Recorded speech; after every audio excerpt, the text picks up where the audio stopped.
Welcome to the Cashflow Project podcast. Are you looking to better your financial situation by increasing your cash flow? Too busy to hunt for real estate deals or don't know where to start? Then you're in the right spot. Join us as we dive in and talk about investing for cash flow using multifamily real estate. Welcome to the Cashflow Project podcast. I'm your host, Steve Pieros with Tri-City Equity Group. Today, we've got Kurt Volkman on the show. Kurt is an associate principal specializing in the multifamily housing and mixed-use sector at HED.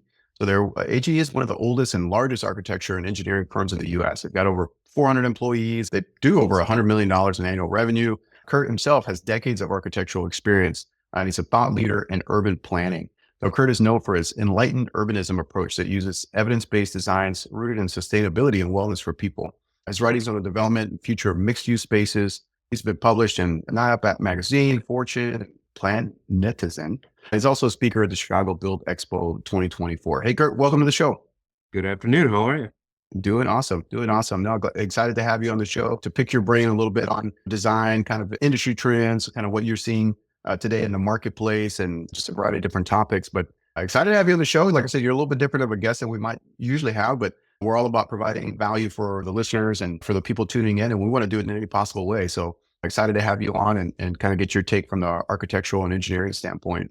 But for those of our listeners that may not be familiar with you, may not be familiar with HED, your company that you're working with, how did you get started in the business? Give us a little bit of your backstory. Sure. No, I probably wanted to be an architect as early as age 3. Okay. My uncle was a pretty big influence on me in terms of architecture. He wasn't an architect by trade, but had a lot of opinions on it. He actually was a docent for the Chicago Architecture Foundation in Chicago. He used to lead tours every weekend as a second job. And where his primary job was for the AAA Motor Club, and he would lead tours and bring people across Europe and Asia. So as a little kid, when your uncle comes back from a fabulous trip, shows you all these travel guides and all these books about all these amazing buildings across the globe, it's kind of hard not to fall in love with it. Yeah, no, for sure. Yeah. I mean, we've been very blessed to have traveled quite a bit, and it's always amazing when you get outside of the country, when you even get outside of your own backyard, because in your mind, it's like, hey, you're used to your hometown, and well, this is just how it's done everywhere, until you go to cities in Europe, or you go to some of the cities in Asia, and then they're just like, oh my goodness, like this is incredible. Like, I'm based in Honolulu. Our tallest buildings are 40 stories. But if you, as soon as you go to Chicago, you go to New York, never mind Dubai and some of the other massive cities around the globe, it's just like eye-opening. You go to Tokyo and Seoul, you feel like, oh my God, the Jetsons came to life. This is real life stuff. So, seriously, I'm waiting for some flying cars and whatnot. Yeah. Oh, incredible. So so your kind of family, your uncle kind of really sparked your curiosity and interest in design and just opening your eyes. Did you get a chance to go and travel any before you kind of dove into architecture, or is that just really? Kind of more of a curiosity? I didn't have that availability as a young kid growing up to travel internationally. Traveled across the country, packed in the station wagon, saw different states and journey along the way there, but never really got to travel internationally until kind of after graduation from graduate school. So it's definitely been eye-opening. I'm fortunate my career has brought me to many places, and I'm still happy to call Chicago home because I can still touch a lot of places in the world from here very easily. So yeah, no, for sure. Yeah, I'm as soon as you said the station wagon, I'm thinking Griswold, getting Griswold vibes and touring the US. And if you haven't done it, that's for our listeners, right?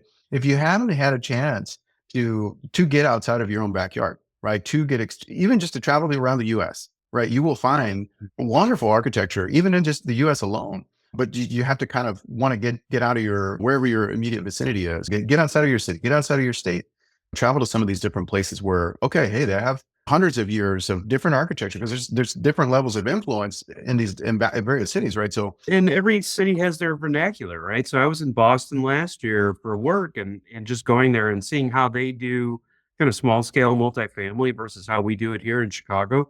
Completely different setup. A lot of it's historic based and just how they built there. Some of it's, materials available to them. So you just learn a lot when you're able to get out and travel and see how people, dealt with the same situation in multiple locations. I mean, that to me, it helps give me ideas and I can draw on in my career. Right. So and it helps me hopefully be a better architect to my developer partners. Yeah, no, for sure. And actually, that kind of sparks a question for me. Just thinking initially before, right? Our economy now is global, and we've got access to products in different regions that you maybe didn't have before. But you would have seen it having design projects for one. Just kind of we were talking off air for one all over the country, but I know you've done international as well, right? So where do you see how do you see that regional influence kind of play into, let's say, whatever you're tasked to design to kind of bring to life? Because both you need the design standpoint, but then you also need kind of the functional aspect, right? Like the way Hawaii, I have lots of builds here in Hawaii that are single wall, redwood. Our climate is so moderate. Like there's no need for There you insulation. go. Right there. Just show Literally single wall. If you drill too far through the wall, you're going to punch and you're going to see daylight. Versus I grew up in Texas and it's like, no way. Like 100+ degree summertime, no HVAC, like forget it. Like that's not a possibility. How does that play into kind of how you guys put together your designs and just from a practical standpoint? I mean, this changes now industry wide, but just curious how that factors I think it does, right? I mean, I think with mass production of materials, it's changed somewhat in that there is kind of a rigor and standard to how certain things get built everywhere. But I think it still matters kind of regionally to understand the climate aspects and how to design a well-performing building, right? HED is fortunate. Our very first passive house project here in the city of Chicago, we just got certified the other day. Some of our design team members here, and 43 units of affordable housing that can operate in what is considered high performance, right? Passive house, incredible building skin, not overly expensive to do it. So there are ways to do it and think about it and manage it in kind of the expectations of the climate and thinking about it in a four season sense, like we have to do here in Chicago and a lot of places in the country have to do, that allow you to create these high performance buildings that can then maximize kind of efficiencies, which then help kind of knock down the OpEx on a lot of these projects.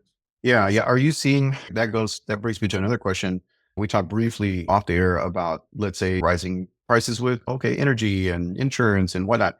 How much of that is factoring into, let's say, these really high performance kind of efficiency designs? I know you have a balance because there's always costs have to be factored into it, but at the same time too, you have an upfront cost versus kind of a long-term operational cost. There's also a balance there. So I'm curious as to what kind of challenges, what kind of trends you're seeing with that. Well, I mean, first and foremost, in a lot of places, what we're finding is there's an educational aspect that we have to provide to municipalities sometimes and building officials and code officials. Like, hey, we want to do this, and these are the reasons why. And the more high performance buildings we get, that means the more data we have to be able to share with building officials, because what they're used to is the building code, and they would love to see every project kind of built the same ways because it's a working model for them. And to be able to say, hey, here's an opportunity to do something a little bit differently that could result in a better performance, whether it be water, electricity, thermal performance of a building. Sometimes that educational aspect comes into play. Now, there's a level of education sometimes we do with our developer partners and showing them that similarly that same data and say, oh, we have an opportunity here if we want to spend maybe a little bit more upfront, and we'll try to minimize that the best we can in terms of whether it's trading off, finding different systems, different methodologies, and how we design a building. If we're fortunate enough to kind of engage in that discussion with our clients, then it allows us to kind of say, hey, we can do this. So the role, we're fortunate that HED is architects and engineers. So we have the opportunities to come into projects at the very earliest stages to model and demonstrate, hey, we have an opportunity to show you how we can save you money long term and hit that return on investment for maybe some of that upfront cost really quickly with energy savings and building performance. So then we offset some of that cost by finding the most efficient ways possible to build those buildings, whether it's selecting the right materials, kind of weeding out sort of spatial inefficiencies that exist, and then taking into it kind of other factors that drive overall, kind of building costs over time, right? So we like to talk about the net operating income of buildings and finding ways that we can kind of help tackle that with our developer partners when they eventually own these buildings and what we can do to set them up for success. That's true. Yeah. Because just thinking about it from that design standpoint, like I said, you guys have both all of it in-house, right? You have the architectural component, you've got the engineering standpoint. They work hand in hand, but a lot of times you can have somebody with an incredible design where it's like, okay, engineering team make this happen, right? And or then you got to go back to the developer or whoever's funding the project. Okay, well, you're going to get some pushback here, maybe get some feedback. Okay, how do we make this where this actually makes sense? If this does still pencil, let's say for what we have planned for the capital that's there, the return that needs to be delivered, whatever, right? So it's the synergy that kind of has to happen. I am curious, what are you seeing, like the use of certain types of materials, like certain materials being phased out, the use of other materials like in current building design and whatnot?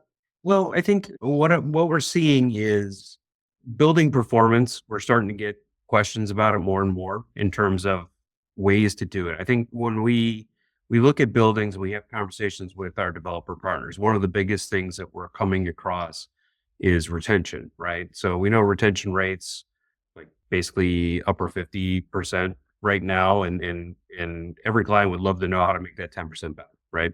And we want to if and what we're seeing like within affordable workforce housing, those retention rates are actually in the 90s, right? Which makes them a great investment in some cases. So when when we have these buildings, we think about upfront or in the design phase, and we can kind of address it then as like, okay, what would make a person want to stay here and re-up multiple times? So what's going to give us that advantage here to try to keep them? So it could be something simple as really well planned storage, right?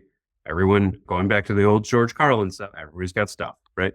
Yeah. But more importantly, what is comfort, right? And what does comfort mean inside these buildings? And that's where the high performance aspect comes in.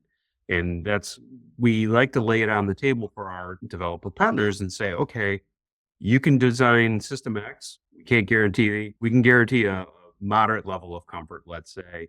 You might, feel it in the extreme weather. Like you said, you're from Texas originally, Steve, right? So, I mean, you feel the Texas heat 20 days in a row over 100 degrees. Here in Chicago, sometimes we get a good week -10. We can feel that inside the house too, right? So I think if we can find ways to kind of minimize some of that and do so in the most efficient, energy efficient model so that the operating expenses are lower and people feel comfortable and they don't feel like they have to pay through the nose for electrical expenses if that's not included, right? So I mean, I think those are the things that we try to do.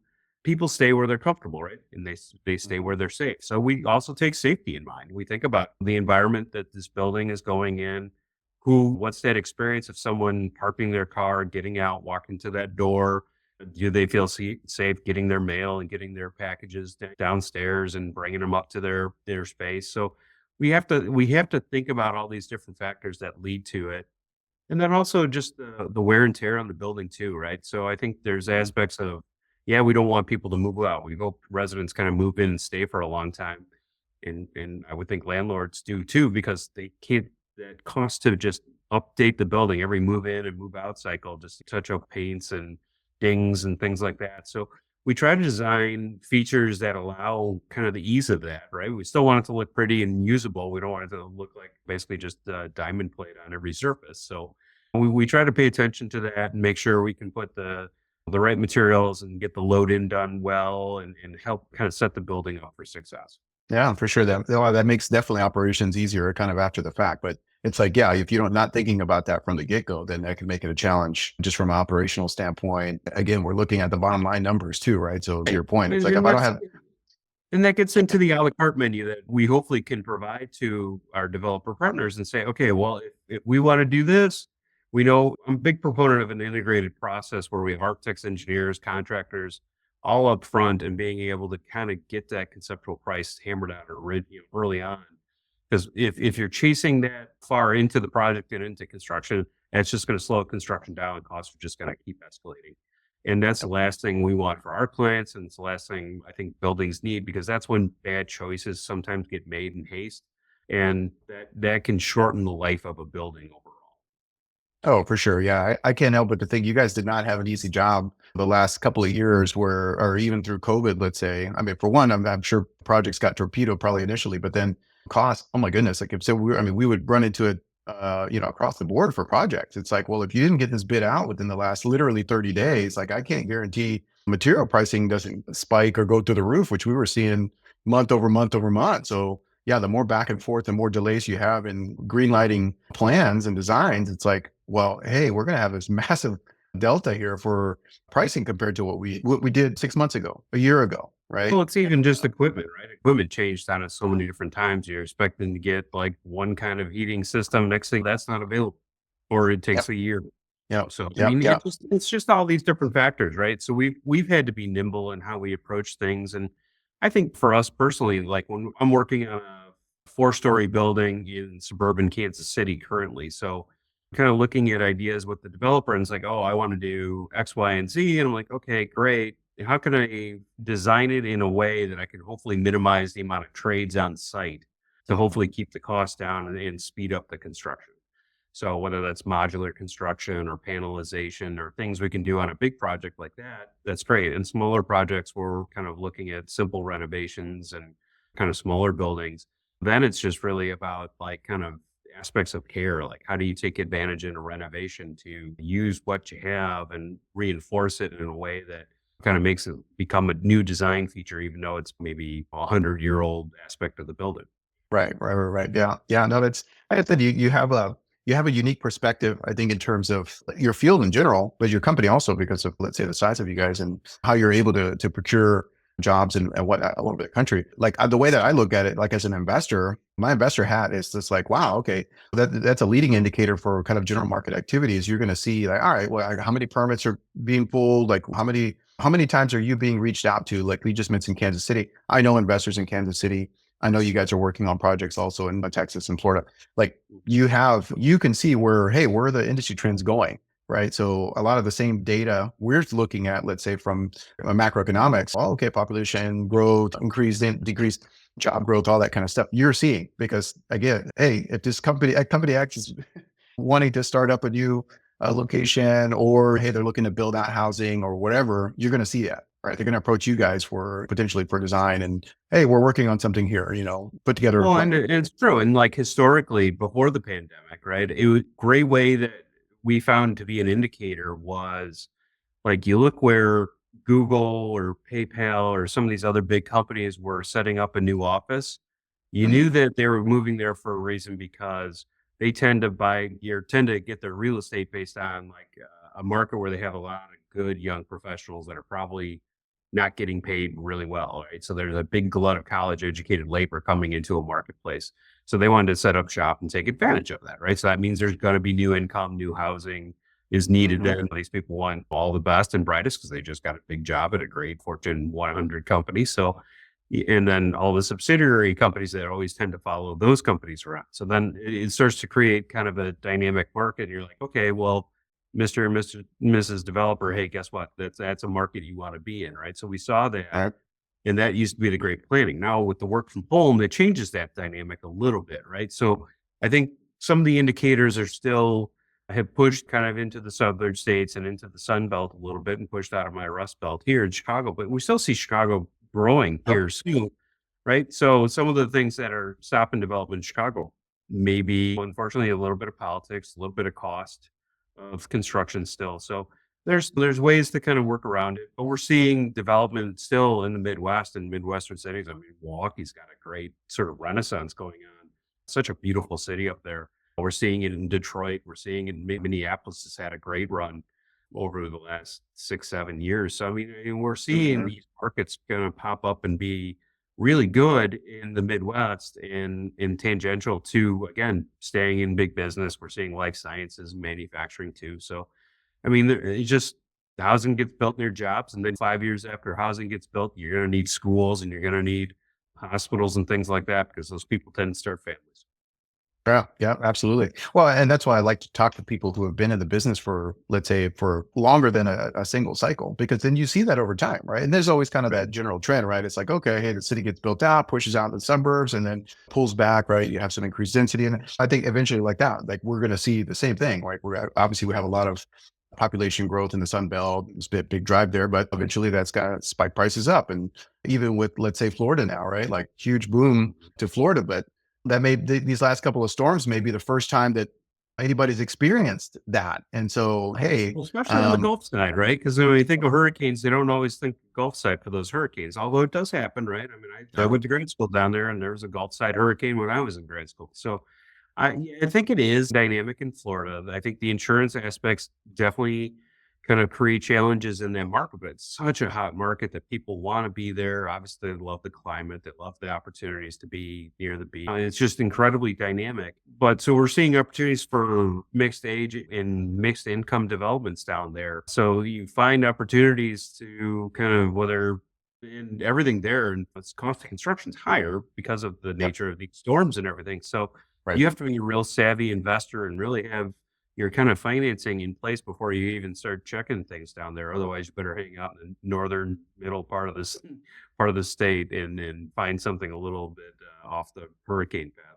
Well, I think you need a Kurt also in your back pocket in your Rolodex to say, hey, Kurt, how can we make this work? Because insurance companies and the lenders and everybody's wanting to see, let's say, certain levels of hurricane preparedness. Hey, we're not going to be able to insure an older structure. Hey, we might have to just start fresh on this thing. How can we go into that with the right levels of protection for the asset so that we can go secure funding? Like there's so many variables now that I think we'll see kind of moving forward once we kind of everything flushes out, like with insurance. I mean, we're seeing it now, but I mean, Houston was the same way too, right? I mean, they've had many massive, those last storms the last several years, a lot of low-lying areas. I mean, I know people that are operating in those markets also. And so we already kind of see, all right, how do we regrade this thing? How do we raise these structures? And it's like, gosh, at a certain point, you build them different, right? And exactly. sometimes, I mean, the destruction that we've seen this year has been horrible, right? And every hurricane season, the destruction is just absolutely horrible, but it gives us an opportunity to potentially do it better. And it takes savvy investors to kind of come in if they really truly want to build an asset that has long-term value and not just try to make the quick buck on a quick turnaround and flip. Then there are opportunities to be had out there. And municipalities sometimes drive some of this. The market's demands and insurance can drive some of this. So it's just interesting to see what's going to kind of come out of this. And you think of in the case of like the Western Carolinas, where they're in Eastern Tennessee, where they just didn't expect what happened to them, right? So does that change anything that they do? Who knows how it's going to change? I went to grad school at University of Florida pretty soon after Andrew hurricane back in the early 90s there. So, I mean, I was on campus and we were hearing about all the structural changes and things, and everyone was worried about cost of construction and all that. And now it's the cost of doing business, right? So it'll be interesting to see. I mean, we have to, as an architect, I have to keep my eyes and ears open with a lot of that and find these kind of regional differences. I mean, here in Illinois, we've just had kind of a change of our seismic code because we actually do have faults here in the Midwest, and we have to be mindful of what that cost of construction is and how much bracing we have to do. And that does add, it becomes one of those hidden costs to developers that they didn't expect maybe because they're unaware of that seismic change. Yeah, absolutely. Or like, well, I'm not on the West Coast. I'm not in California. We don't have to deal with that, right? You're in the and that wouldn't be the thing I would think about if I were to try and go do some business in Chicago. That wouldn't be my first thought. We have them here, but sure, we've got volcanoes here too. So a little different environment, right? Well, yeah, that kind of, you kind of touched on it right now. Like it makes me, I wanted to ask you about the mixed stage use income, right? Like for one, the acronym just catches my eye because it's like, well, it's Maui, and being in Hawaii, it's like, well, yeah, what is this? You kind of, he's got a long history of doing affordable housing projects across the country.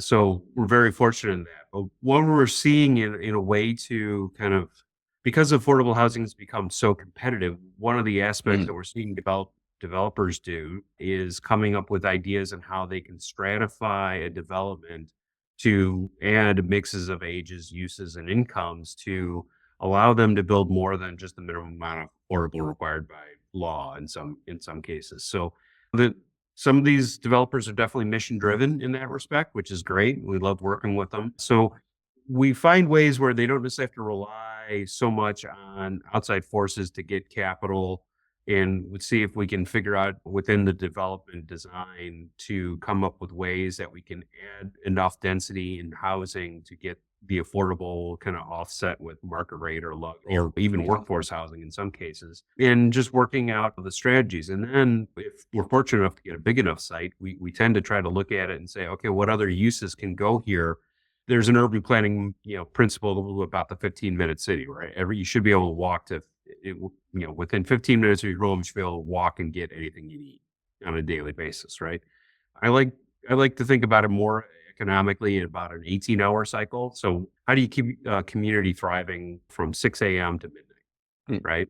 And in that, so similarly, what are the uses that have to get planned into a community to do that? Now, sometimes when you're looking at a bigger master development, you can kind of plan for some of that. If you're just looking at a single site, that becomes sort of criteria sometimes when we're working with developers. Say, okay, you have site A, B, and C. I like site C because you're, close proximity to a grocery store. You've got this kind of nightlife available to you. So going back to the idea of what drives retainage of a resident, maybe the resident would like something that they can kind of actively go and kind of get most of that 18-hour need of a day captured for them. So, I mean, there's ways to kind of, it works on a single site, and there's kind of ways that we look at it in bigger master developments and how we can manage and create, an environment that, can create a thriving hub within a community that then that development wants to be a destination. Yeah, no, for sure. We see some of that here with some of the newer developments in Honolulu, where they're all the buildings are mixed use. I mean, for one, it's always like, for me, I can tell it's a part of it is necessity just because of how expensive the land is here. But yeah, it just makes good practical business sense. Like, hey, you've got a couple of retail clients on the commercial side, but in effect, it creates kind of what you're mentioning. Hey, I've got groceries. I've got a Whole Foods here walking distance, and there's a coffee shop downstairs and a sushi place right next to that and across the way. And so, yeah, no, it's just a much more efficient way to do things. And I think that's the benefit of also being in different markets and seeing that as a workable design. Like, having visited New York here recently for the first time, I'm like, oh wow, okay, like there's so few people here that drive. Yeah, because you have public transit, you can go every building, every corner, you can go get what you need. It's walking distance, which is awesome. We don't really have that in, Honolulu outside of kind of that newer development. So it really wasn't a thought that was put into practice before. So yeah, I like seeing the implementation of that into these newer designs, especially into like existing communities and whatnot, because that can be an awesome benefit for the community. It's one of those things where it never hurts to talk to the economic developer of a community, right? And understand what's driving them. So I've seen developments die because people are like, oh, I'm going to buy the site and I know exactly what I'm going to put onto it. And you're like, okay, well, I don't know if what you want necessarily works with what the community wants or what I'm seeing. Because one of the first steps that every architect, I guarantee, does is, hey, I've got a site. Well, it's the first thing we do. We go to Google Earth and we start zooming around the map a little bit and see what's there and what we can draw kind of influence from.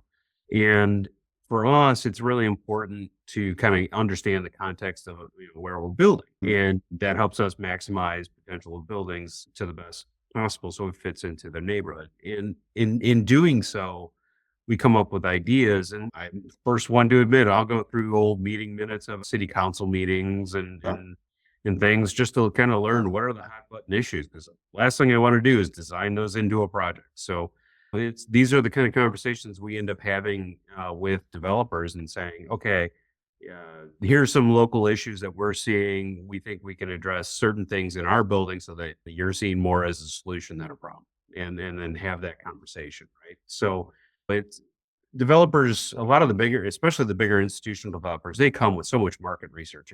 It's wonderful to have and understand.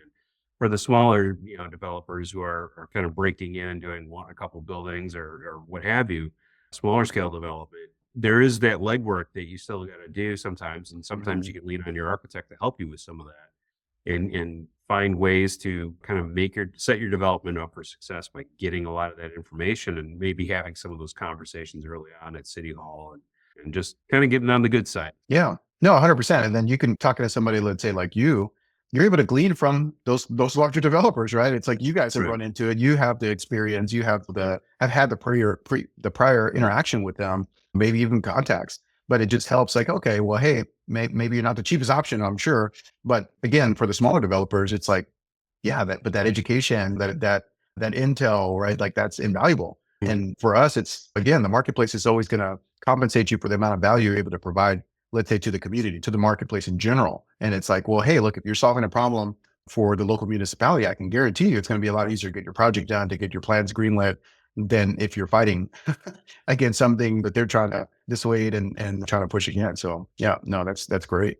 Well, Kurt, this is the stage in our show where we kind of transition to what we call our fire round, just a little bit more brief Q&A, a little more rapid fire. Is that something you're up for? Sure, absolutely.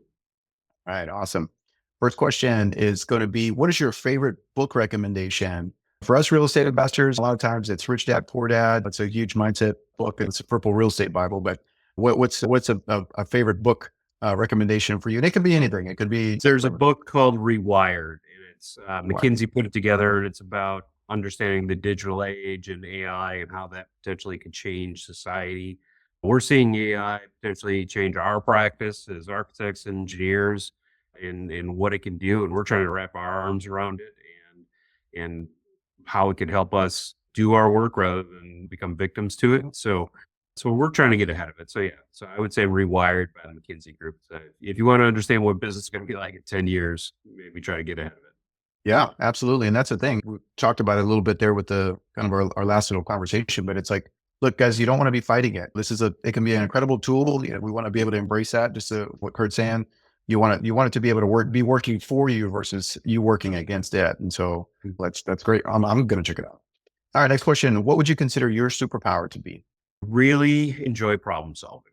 And it's just one of those things I've always kind of been good at. And it's one of those things that involves listening and really kind of finding a time to brainstorm a little bit. Sometimes it's with people. Sometimes it's like kind of going off on my own, getting some ideas, bringing them back to share and seeing kind of what sticks to the wall and what doesn't. So I enjoy problem solving. I was going to say that's probably almost a necessity in your line of work. Mm-hmm. And so it's great that you enjoy it. Mm-hmm. All right. And then the next question is, what advice would you have for your 20-year-old self? For my 20-year-old self, well, aside from investing in a lot of different tech companies back then, advice for my 20-year-old self, it would probably be kind of talking about just making sure you're humble and you have a sense of humility. That is one of the things that I think every young professional, whether it be development, engineering, architecture, banking, finance, you name it, I've come across, and that's just maybe a trapping of youth. That humility sometimes is a skill that's learned, and it's better to learn it early. I think that's really good advice. All right, awesome. Well, if our audience wants to reach out to you, they want to connect with you, they want to learn more about you as an individual or the company, where can they go to do that? Our website's a great source, hed.design, right? So it's not .com, it's .design, full word. You can see what we do in all our different sectors, not only housing, but we work on a lot of data centers, science projects, schools, you name it. So it's one of those things that allows us to bring a lot of unique solutions to the table because we have experience across a wide breadth of projects. Yeah, and I would definitely suggest checking it out, guys. Like, they have some really incredible designs for different projects that they've done all over the place, really. So even just to get some inspiration, not even inspiration, but just to see what's possible, I think it's really cool. So yeah, definitely check out the site. And we'll leave the link in the show notes for you guys as well. Well, Kurt, it's been awesome having you on the show. I really appreciate you taking the time out of your day, your afternoon, to hop on with me and the audience and kind of share some of your wisdom, your insight, working from the architectural standpoint, the design standpoint. So yeah, I really appreciate you coming on and sharing with us. And we wish you all the success in the future, and we'll look forward to maybe circling back with you in the future. No, that'd be great, Steve. Thank you. I really appreciate it. Have a great day. Aloha. You too. Take care. Thanks. A great conversation with Kurt Volkman over with HED, coming at it from the architecture and design standpoint. It's a unique perspective compared to a lot of our previous guests, and we just don't get a lot of architecture and people coming over from that specific discipline. So great to hear how they approach different problems, bring value both to existing projects and how they're tackling the challenges of today, right? Communication standpoint, how do you implement that? How do you make changes according to the needs of the community? And these are always things that we should be aware of. But again, if it's not on your radar, because maybe you're not used to working at that level or in this space, that's something you should be able to implement into maybe your renovations or improvements that you're making, both from maybe if you're working in multifamily or even for a residential developer. If you're working from the development standpoint, and also if you're doing renovations, hey, is this something that I can implement into my design, into my renovation that's going to be easier, let's say, to work with. It's going to fit the needs of the community, right? Always something to take into consideration.